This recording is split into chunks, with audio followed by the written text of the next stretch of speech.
And speaking of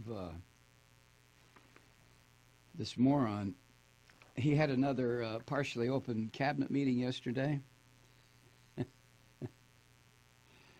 Oh my God. You know how he started it? By calling, oh God, by calling Aretha Franklin one of his former employees.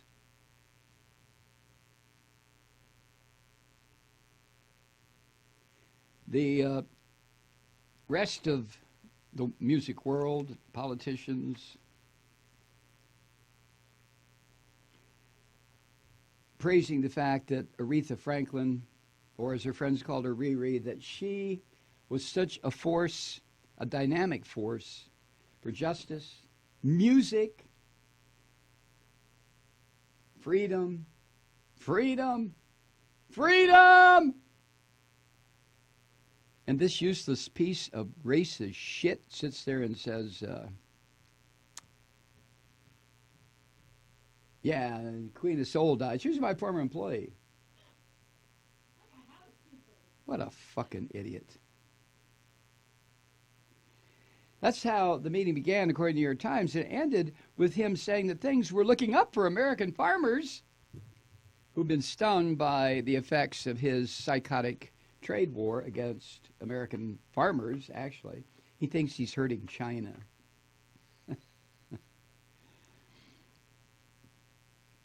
And in between, according to the New York Times, this asshole called on his top economic advisor to publicly share, quote, his very beautiful assessment of the economy. Very beautiful. And he said that Mexico and China were waging war against the United States because they're exporting drugs to kill Americans. Yeah.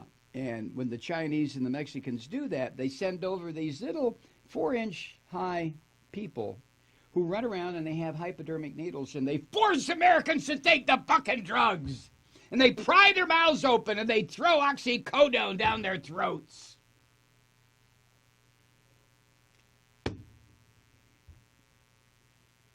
In other words, it was a normal cabinet meeting in the age of Trump. All the cabinet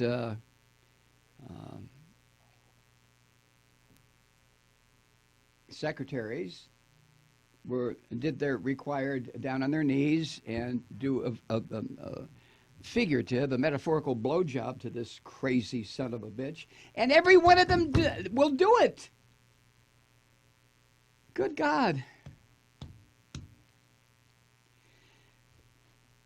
Julie Hirschfeld Davis, writing the Times, says, what was once considered a dry policy discussion, a cabinet meeting, among restrained public servants has turned into a kind of West Wing performance art, featuring a president prone to exaggeration and his advisors taking turns praising him and his policies. Oh, hallelujah, President Trump. We love you. We just love you so much. You're so God anointed.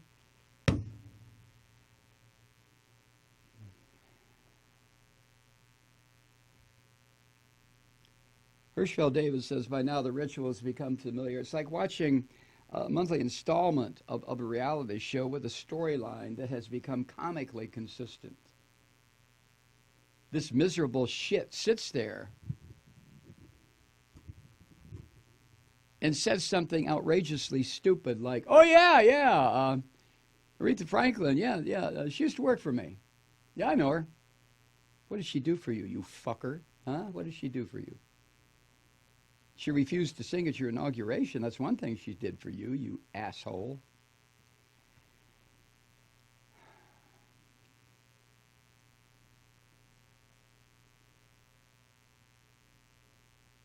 During yesterday's episode of this bullshit display of sycophancy and illness on the part of the cabinet members, not to mention Trump, he said, quote, despite the horrible laws, we're doing well. What horrible laws are those, Trump? The ones that have caught you by your scrotum, stealing the election, colluding with the enemy, obstructing justice, violating your oath of office, you miserable bastard. He then invited Kirstjen Nielsen, the Secretary of Homeland Security, to detail all the successes that the Trump administration is having in stopping those dirty, rotten, funny-talking brown people at the southwestern border, huh? Kirsten, nice Norwegian girl, will you tell us, yeah, huh? When Kirsten stood up, she made no mention of the hundreds of children that are still separated from their parents and fucking missing. This goddamn government doesn't know where they are.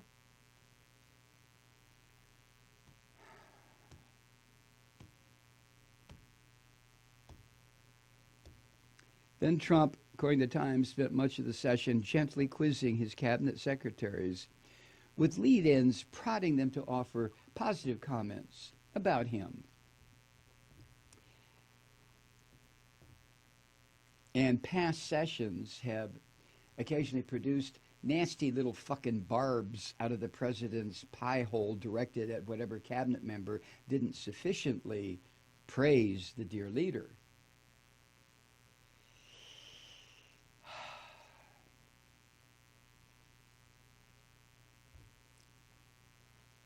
Yesterday, cabinet members, Hirschfeld writes, were largely spared the indignity of having to give him a metaphorical blowjob. But when Mr. Trump turned to Jeff Sessions,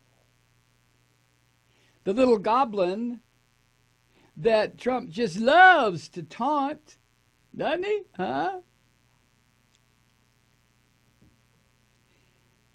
Trump put old Jefferson Beauregard Sessions III kind of on the spot when Trump asked him to bring, quote, a major federal lawsuit against drug companies over opioids.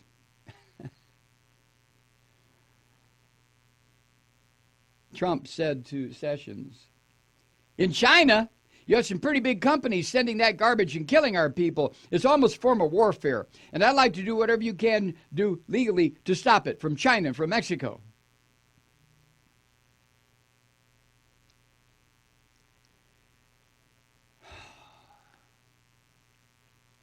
Now, if you're familiar with these circle jerks that Trump loves to include in his reality show called My Presidency,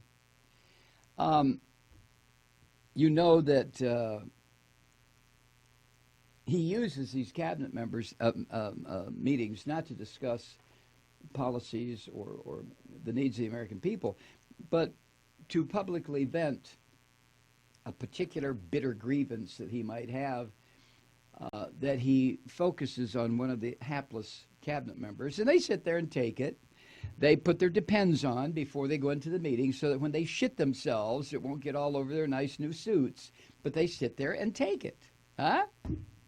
They avoid eye contact. They shift uncomfortably in their chairs. That happened last month when Trump used a cabinet meeting as a backdrop to attempt a half-hearted baby step walk back of his obstruction and collusion and plotting with Vladimir Putin in Helsinki last month. Remember that? But not yesterday. Trump did not allow the conversation, and he didn't bring it up, about his decision to start stripping people of their security clearances because he's just pissed off about the witch hunt. And you don't criticize me.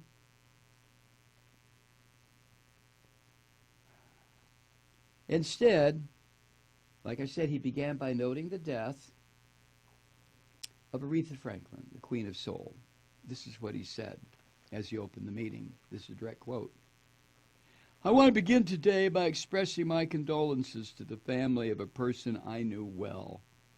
She worked on numerous occasions. She was terrific. Aretha Franklin.